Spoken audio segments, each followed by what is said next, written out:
My vulnerable population is pornography and sex addiction. We are going to address specific health concerns for that population. What is pornography and sex addiction? Some different definitions we have include first from the World Health Organization, a persistent pattern of failure to control intense, repetitive sexual impulses or urges resulting in repetitive sexual behavior. Rosser, Nor, and Iantafi define sex addiction as engaging in persistent and escalating patterns of sexual behavior acted out despite increasing negative consequences to self and others. Patrick Carnes, who is often thought of as the founding father of sex addiction, defines pornography addiction as compulsive repeated use of pornography that leads to negative consequences in one's relationships and personal well-being. Lastly, the Mayo Clinic defines sex addiction as an excessive preoccupation with sexual fantasies, urges, or behaviors that is difficult to control, causes you to stress, or negatively affects your health, job, relationships, or other parts of your life. Next, we're going to look at the history of pornography and sex addiction. The history of these addictions are a little rocky because of the resistance to call sex an addiction when many see it as a natural human behavior.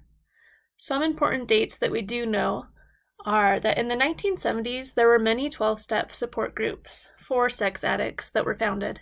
These included Sexual Compulsives Anonymous, Sex and Love Addicts Anonymous, Sex Addicts Anonymous, and Sexaholics Anonymous. In 1983, Patrick Carnes published his first book, Out of the Shadows: Understanding Sexual Addiction. In this book, he defined sex addiction, and this was one of the first definitions of sex addiction that was out in the public and is thought to be a very monumental moment in sex addiction history. In 1987, the concept of sexual addiction was added to the American Psychiatric Association's Diagnostic and Statistical Manual of Mental Disorders. This term has since been removed due to inadequate research and supporting information. In 2010, Martin Kafka proposed that hypersexual disorder be included in the DSM-5. This proposal was then turned down.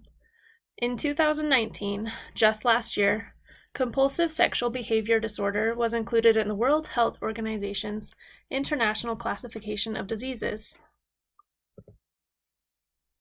Next, we're going to look at specific health disparities that pornography and sex addicts face. First, we're going to talk about shame and embarrassment. These are common feelings that addicts experience because of the judgment from society around these addictions. These feelings can lead to depression, suicidal tendencies, and other mental health issues. Sex addicts are also at risk for STIs because of the behaviors associated with their addictions. Statistics on pornography and sex addiction prevalence are difficult to obtain because of the shame and secrecy surrounding the topic, also the resistance to accepting these behaviors as addictions. Because of this, statistics tend to be more of a speculation, and actual numbers are thought to be higher than what is actually reported. Patrick Carnes suggests that 3 to 6% of the United States population suffers from sex addiction. Not enough research has been done on a local and statewide level to provide statistics for those specific levels. The Healthy People 2020 social determinant of health that presents the greatest barrier for pornography and sex addicts is social and community context. Negative attitudes towards these addictions can disrupt social cohesion and social networks, resulting in a lack of emotional and social support. This lack of social network and social cohesion could later lead to increased emotional and physical health problems for the individual. The main concerns for pornography and sex addicts are psychosocial concerns. As mentioned previously, there's a lot of shame and judgment tied up in these addictions, which can greatly affect the addict and their mental health. There's also a lot of research done on pornography and sex addicts that are religious, and the extensive effects on how their religious background greatly affects their mental health in terms of having an addiction.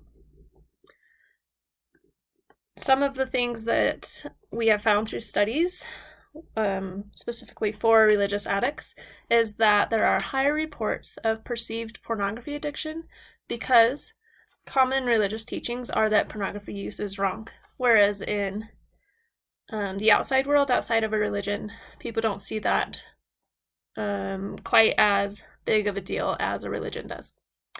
Another fact is that there is a greater risk for negative physical, mental, emotional, and social outcomes related to religious and spiritual distress.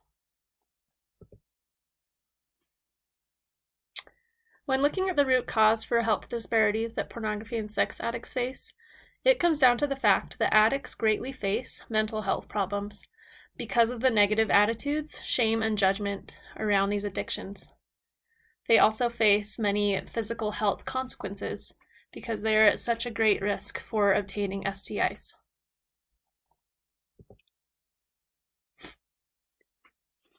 Next, we're going to look at Maslow's hierarchy of needs.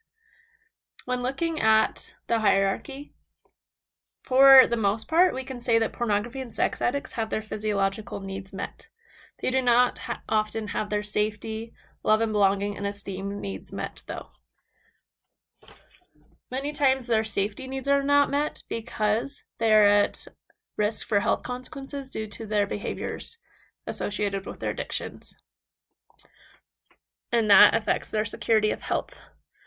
They also do not have their safety needs met because their security of employment is at risk, because their behaviors can often interfere with their jobs, and they may be put on probation at work or lose their employment.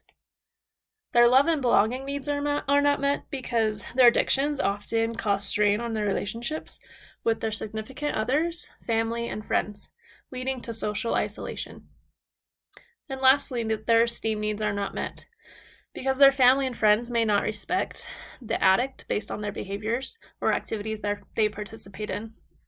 This can then affect their self-esteem and how they view themselves. Likely health outcomes for pornography and sex addicts is that they may experience depression, anxiety, suicidal thoughts, strained relationships, and poor financial situations.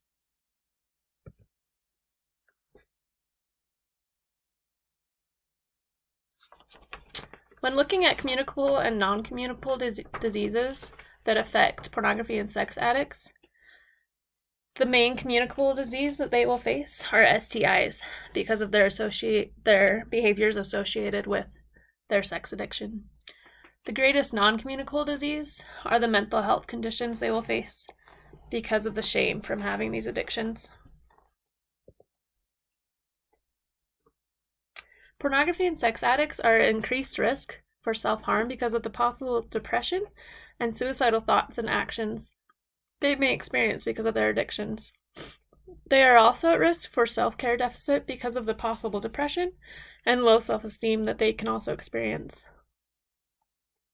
Things that can be implemented to help mitigate self-harm and poor self-care are resources like sex addiction therapists and 12-step groups.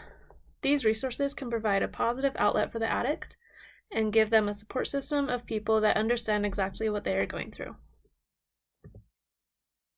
In regard to risk for harm by and to others, sex addicts can be at risk for unintentional harm by others because they may receive STIs from these people. And children and women may be at risk by the addict themselves because of the specific things the addict may favor within their addictions. And here are my references.